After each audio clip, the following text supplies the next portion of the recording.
Hi everyone, welcome to another episode of WealthTech TV, a quarterly initiative by the WealthTech Subcommittee, part of the Singapore FinTech Association. We have a really packed episode today, and I can't really wait to get started. So I'll pass the mic over to Ritesh, who'll give you an episode gist or an intro, and then we'll go back and we'll talk to some amazing guests on our theme today, which is AI. So Ritesh, over to you. Hi everyone, welcome to the second episode of WealthTech News TV, an initiative by the WealthTech Subcommittee of the Singapore FinTech Association, where we cover the latest news in the wealth tech industry and hear from some of the key leaders in the space. I'm Ritesh, I'm representing the WealthTech Subcommittee today, and I work for SIFE, a leading digital investment platform in Asia. In today's episode, we are going to talk about artificial intelligence, or AI. Interest in AI has surged this year since the launch of ChatGPT, an AI-powered conversational agent that uses advanced machine learning algorithms to process and generate natural language text. This has generated a lot of excitement and frenzy among investors looking for new growth drivers to the economy. The optimism has centered around productivity boost through AI and its transformational impact across a wide range of industries. The US equity market has surged this year by more than 15%, with a handful of mega-cap technology stocks accounting for an astounding 73% of the gains. Now, even if AI ultimately does prove transformational, the bigger question that is top of mind for everyone is whether the hype around the technology can actually deliver versus what the market is actually pricing, and has it gone too far at this point? Where does generative AI stand vis-a-vis past innovation-led productivity booms like those following the widespread adoption of electricity, PCs, and the internet? What are the investment opportunities and what risks does it present? More importantly, we will also delve deeper into the potential applications of generative AI in the wealth management industry and its implications for fintechs and banks who are embarking on their AI journey. So, stay tuned as we speak today with Giri, investment strategist at BlackRock, and ZK, Chief Digital, Data and Innovation Officer at HSBC, to uncover the mystery surrounding generative AI and its future transformational impact on the wealth management industry and beyond. Thank you, Ritesh, for that wonderful introduction and kickoff to this episode. Now, I'm really excited to welcome our first guest in this second episode of WealthTech TV by Singapore FinTech Association. And our guest is ZK. He's doing some amazing work, in HSBC. So I would not take his thunder away and I would let him introduce himself. ZK, over to you.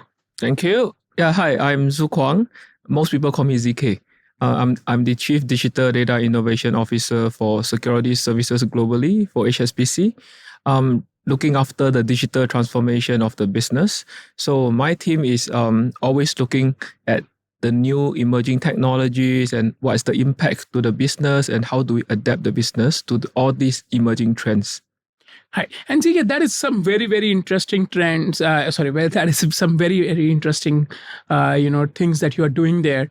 And so one of the emerging topics or one of the hot topics today is AI or, generative AI. So I want to take, a deep dive into those topics with you. Sure. And so when it comes to AI, there is a lot of talk around what is happening on the retail side of things.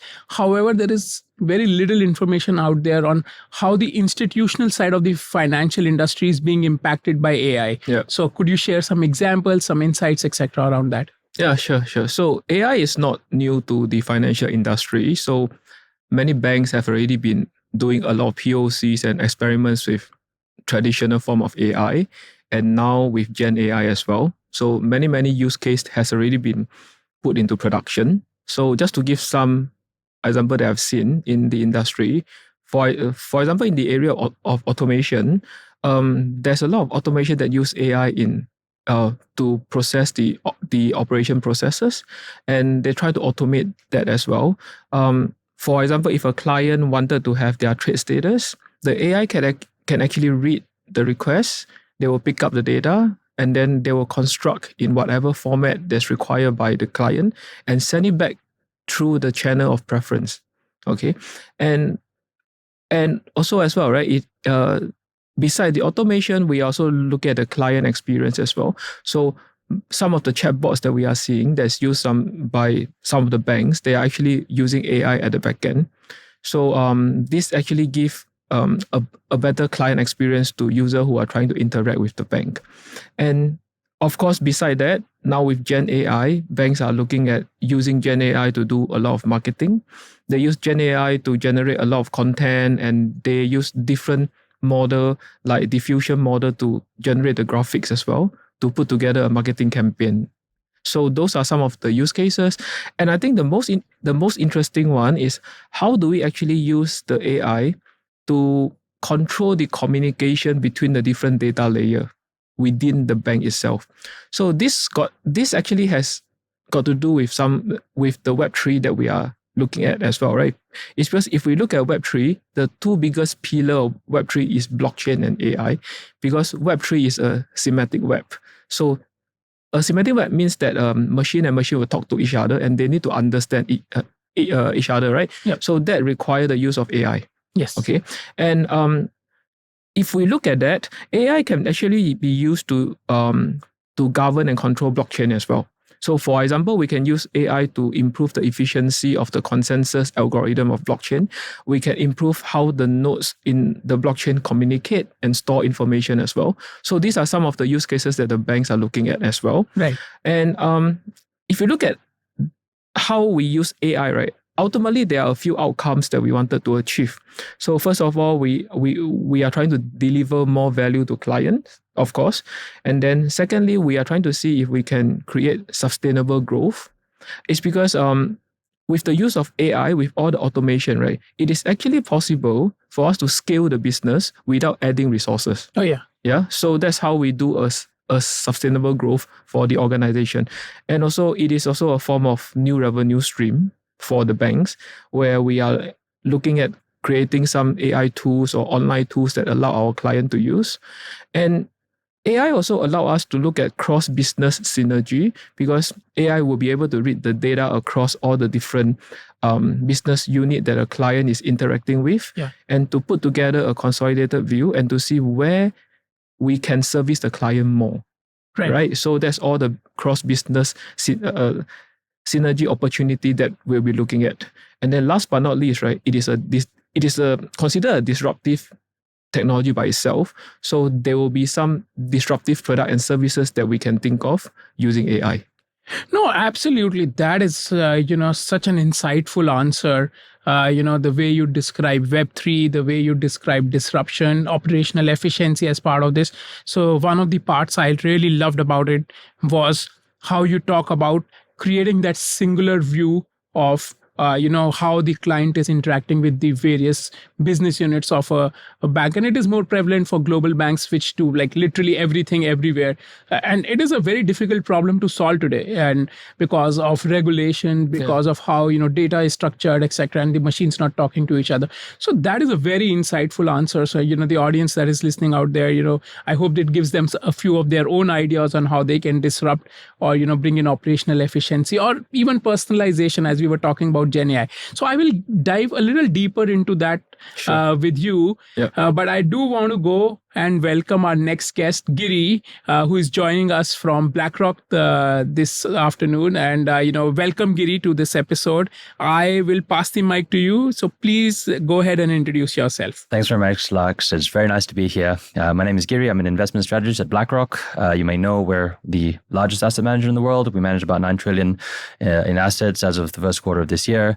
As an investment strategist, my role is to think about the global economy and trends that are happening there, and then specifically relating that to particularly equity markets on a forward-looking basis. So thank you, Giri, for that introduction. And, it's amazing to have you on the show. And there's a lot of talk about AI, as you have on social media, in presentations, in corporate discussions everywhere.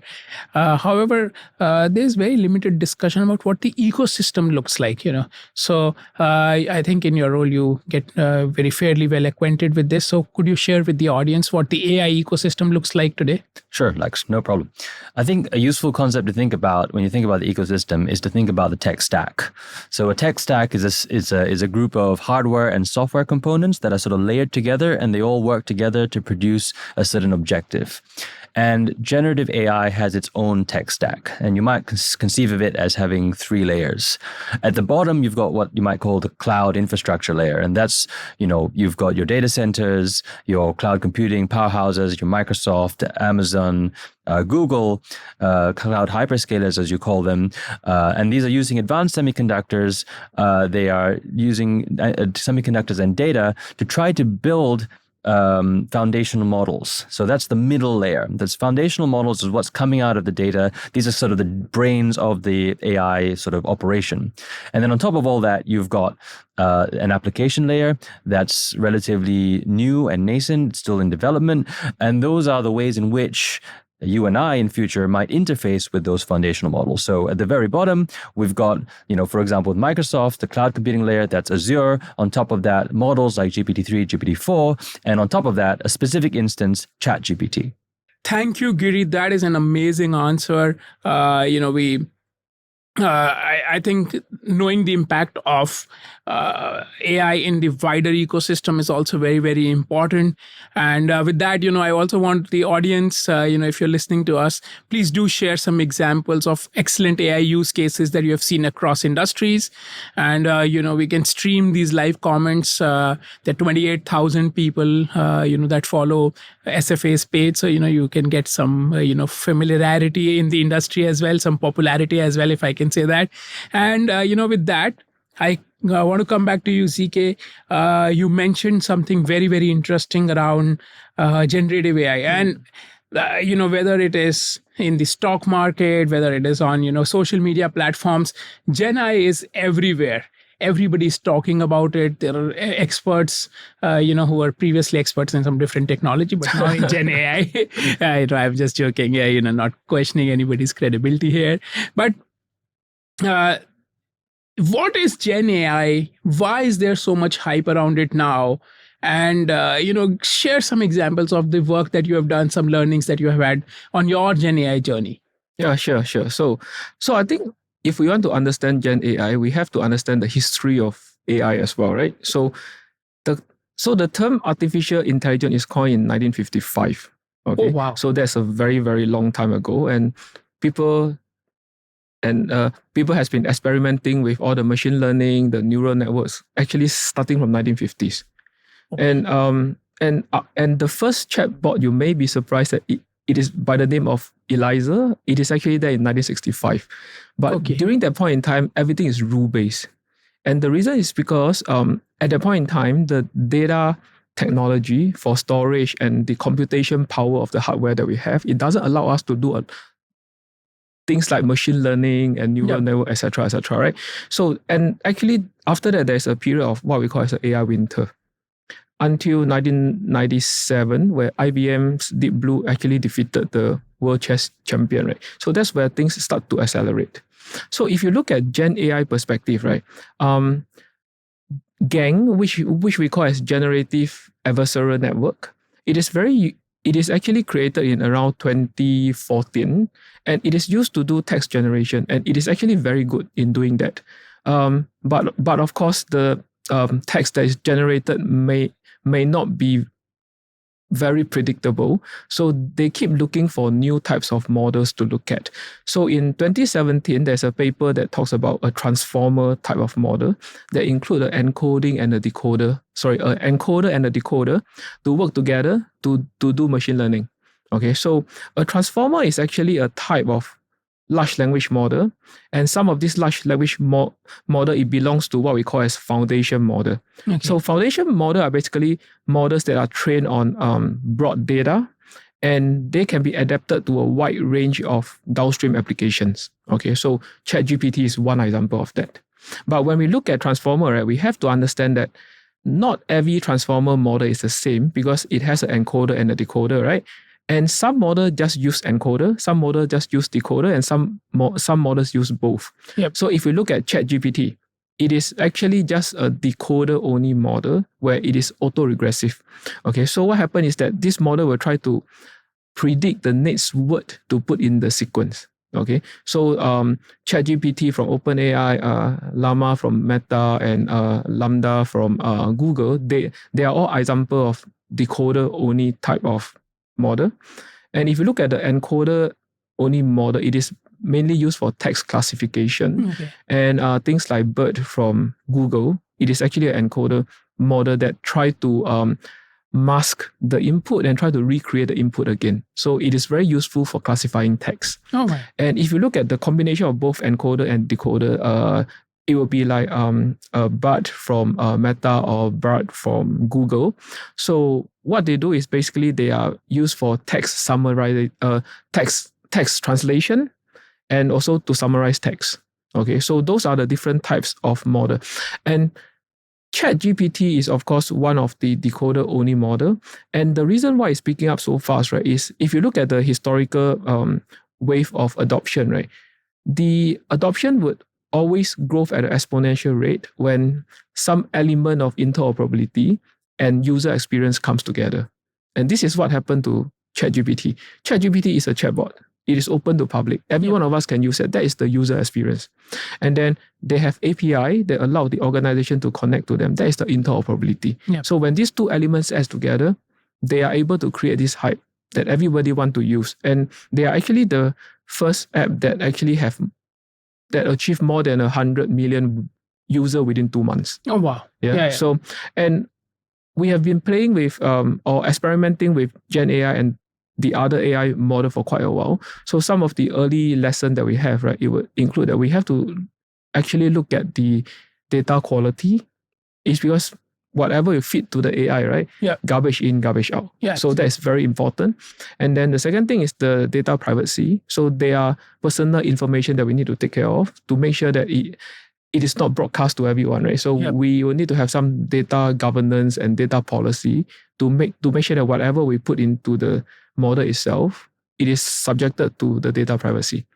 Okay, and then we need to also make sure that there should not be any misuse of all these models because the outcome can be totally fake or totally wrong. Yeah. Yeah. So things that we see on the internet, like all the deep fakes. So that is a good example of the misuse of AI model. And of course, I think last but not least, right, it is actually, people feel that it is a social problem because with AI, people are scared that would actually replace them in their workplace. Okay, so but I think we need to do further education to tell people that actually AI is here to help us and not to replace us.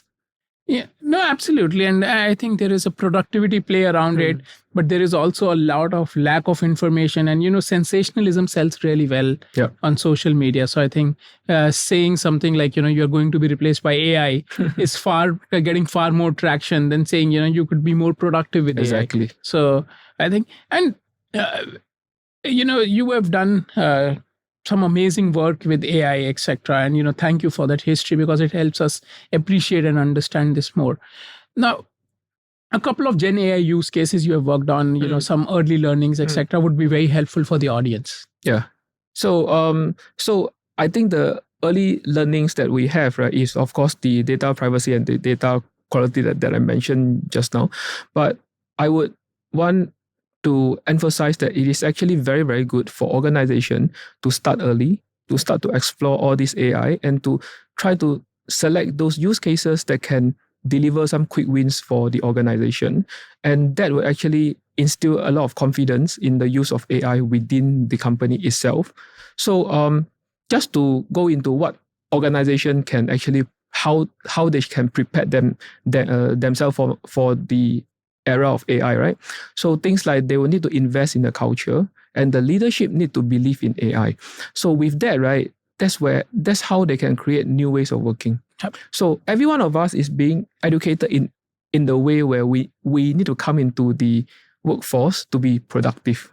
But as we become productive and the task that we are doing, it become BAU, we are just acting like robots. Yeah. Okay. So why do we want AI? Is because we want to create robots so that we can go back to be human.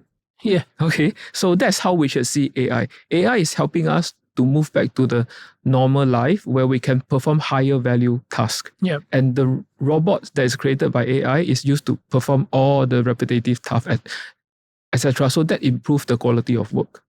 Right. Okay. Yeah. And that is a very deep answer. I think it reflects, a lot of deep understanding of, the future of work, etc. So thank you for sharing that with us. You said something there, which I'm going to come back to you and I'm going to ask you a little bit more about. But before that, I want to ask a couple of questions to Giri. And Giri, what I want to ask you is that, see, here ZK just shared with us some examples in the financial industry around this. What impact and examples are you seeing in the wider industry when it comes to AI? So I think in terms of investment opportunities, I think we're going to see this play out over time, and it will happen in stages. So going back to the tech stack analogy, different parts of the tech stack mature at different paces. So at the moment, we're very much looking at that foundational model level. We're also looking at the infrastructure level. That's where a lot of the action is, right? And we've seen how NVIDIA has been dominating the semiconductor space in that space. But over time, more competition will come in, whether that's from AMD, whether that's from application-specific integrated circuits, which the hyperscalers might design because it's more cost competitive. We might also see new participants in the open source arena come into this space. So, for example, Meta has released a large language model of its own, Llama. It's also done some interesting work around coding GPUs with PyTorch. So I think we're going to see a lot more competition come into that space. And as that occurs, the investment opportunity sort of will migrate more from the sort of building blocks, infrastructure, foundation model level, up the tech stack to the application level. And there you have firms that do, vector databases, data analytics, and so on, but also everything that we sort of use in our day-to-day lives in white-collar jobs. So the productivity suite, front-end functionality. You think of human resources in finance, lots of those sort of front-end elements that is ripe for sort of automation using generative AI. So as that evolves and the tech stack sort of broadens out to affect different sectors of the economy, I really think that every sector will be affected in some way.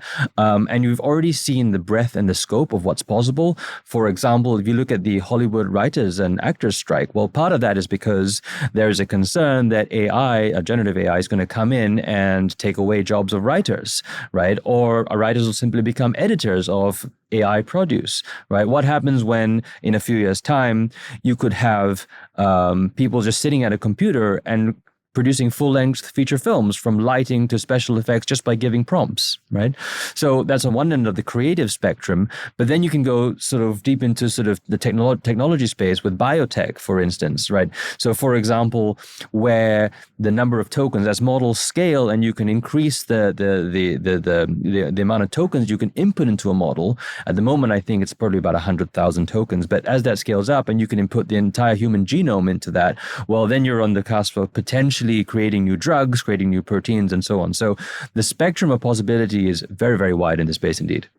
Right. And that is a very, very interesting answer because, it picks up on, a few more things. It talks about the wider industry and stuff. So I want to dive a little bit deeper with you on this. But before that, I want to just reach out to the audience. And if you have some interesting AI use cases you have seen across the industry, so do share with us, in the comments. We'd love to hear from you.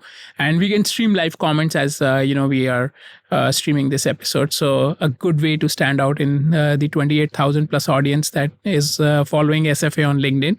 So coming back to the, follow-up question, we talked to ZK about the hype around this, and you're talking about maturity coming in different levels at different point of times, right? Mm-hmm. So is the hype around AI justified, or is this, another bubble that is just waiting to burst?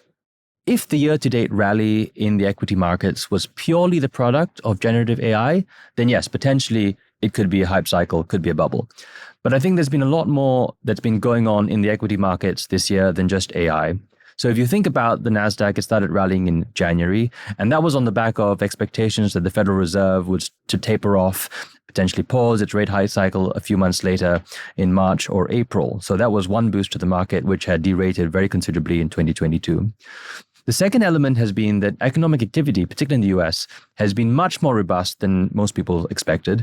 And so the earnings recession that many people thought would be very severe turned out to be much less severe than expected. And that's produced an additional tailwind to the equity markets. Generative AI comes in on top of that. It said to investors that, look at this demand for GPUs, for memory chips, for cloud computing, for data centers, cloud services. All of this sort of improves the narrative, but it also improves earnings visibility for the largest firms on the index, your big cloud hyperscalers, your Magnificent Seven. And so all of that improved earnings visibility, and bearing in mind the largest firms on the index make up something like more than 20% on the S&P 500 and more than 40% on the NASDAQ. And so there is that fundamental pull through from earnings visibility to the equity index that we've seen. So from that perspective, I wouldn't say it's a hype cycle. Furthermore, Laksh, it's worth remembering that many of the firms currently involved in the AI hype are still trading at pretty reasonable valuation multiples. These are some of the largest, most sophisticated tech companies around. They've been around the block. And so it's a very different environment from, say, the dot-com bubble, where you had lots of unprofitable companies trading at really elevated multiples. And I think we've just seen further evidence of this week when NVIDIA reported second quarter earnings. We saw how data center revenue was up 170% year on year. We saw them raise revenue guidance by another 30% for the third quarter. And we saw how gross margins, are now above 70%, up 25 percentage points. So really impressive performance for a company which many people were saying, was the epicenter of a hype cycle. Of course, it's probably fair to say that NVIDIA is a bit of an outlier in this regard. The impact on gross margins for most companies of generative AI, at least in the initial stages, will probably be negative as CapEx exceeds revenue growth in the early stages as they invest. But going forward, I think that probably reverses. The question is, how much time does the market give these companies before they start to become a little bit less comfortable with valuation multiples if they don't see that starting to translate into earnings growth, right? And so what we could have over the next 6 months is, as the sort of impact of AI ebbs somewhat, we could see sort of recession fears, other considerations come to the fore. But it doesn't mean that over the longer term, there isn't something here. I mean, at BlackRock, we do think that generative AI will sort of follow in the footsteps of the PC, the smartphone, the internet, and will become a deeply ingrained part of our everyday lives over the medium term. The question is whether or not that will translate into corporate profitability, whether that'll occur over the short term, medium term, or the long term.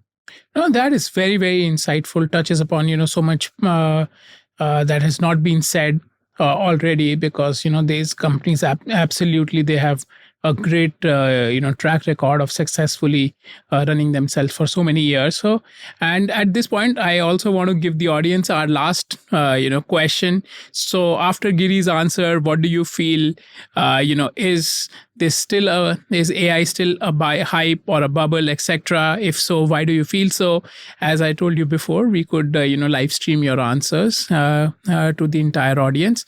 So, just get those going. Now, with that, I want to come back to you, ZK. And ZK, you mentioned, financial institutions should get started on this journey early. Yep. And there should be buy-ins, etc. I think that the audience would love to know, for those financial institutions or fintechs who are in their early stage of this AI journey, what would your recommendations to be? What would your recommendations to them be? Okay.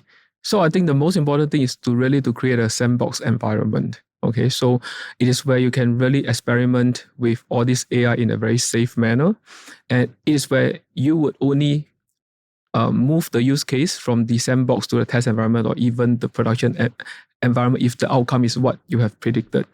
And also, we have to make sure that the outcomes that's generated from the AI models are accurate as well, right? So many organizations actually create another AI model just to check the accuracy and validity of the outcome from all these Gen AI model, which is quite interesting. I had no idea about that. Yeah. So, and of course, beside creating a sandbox, we have to engage our compliance team, our risk team, etc., just to get them comfortable about what we are going to do with all the use cases on Gen AI, as well as to educate our workforce, our employees on what or how AI is going to help them. So this will create a culture of adoption, which is really, really important.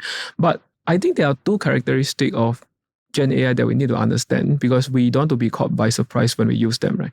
The first one is what I call as the emergent. So Gen AI has this characteristic of generating output that are not predictable or not explicitly constructed. So what happens is that some of these output are not correct or are fake. And that's the reason why I mentioned that we can use another AI model to check the accuracy of that, right? So the other characteristic is what I call as it's actually not what I call, it's what the industry calls as the homogenization, where you use one foundation model and you actually use it to adapt to the downstream applications, right? So if there's any bias or issue with the foundation model, this thing will get replicated across all the applications that you have. Right. So it becomes a huge problem. Right. So we need to make sure that when we do the testing, we need to catch as much of this bias or issue as much as possible before we try to use it for downstream application. Right. Yeah. And going back to the reason why I suggest for a sandbox to be created is because we are trying to eliminate the problem of shadow AI. Shadow AI means that the creation of AI application or software that is not under the control or governance of the tech department. So everyone is interested in AI, etc. So they will try to play around with their own, and then they will try to build some application, small application, using some of the code and the AI, and they use it in their daily work. But if all these are not according to the policy that the company have, this may create some risk for the company, as well as some reputation risk as well. So the creation of a sandbox would allow people to really play with AI in a very safe environment. And also at the same time, the company can consider to create something like AI forum, etc., for people to exchange information and to exchange code. And then that would actually eliminate the problem of shadow AI within an organization. Right. Oh, that is amazing. I really hope everybody in the audience gained as much insights from these answers as I did. Because there is some deep expertise coming in there, some I think some bruises, etc. that you've had on the way, and so thank you so much for sharing so candidly, and thank you ZK, thank you Giri for joining us on this episode of WealthTech TV, and thank you to all the audience who has joined us today, and I wish you all the best and have a great day. Thank you. Thank you. Sure.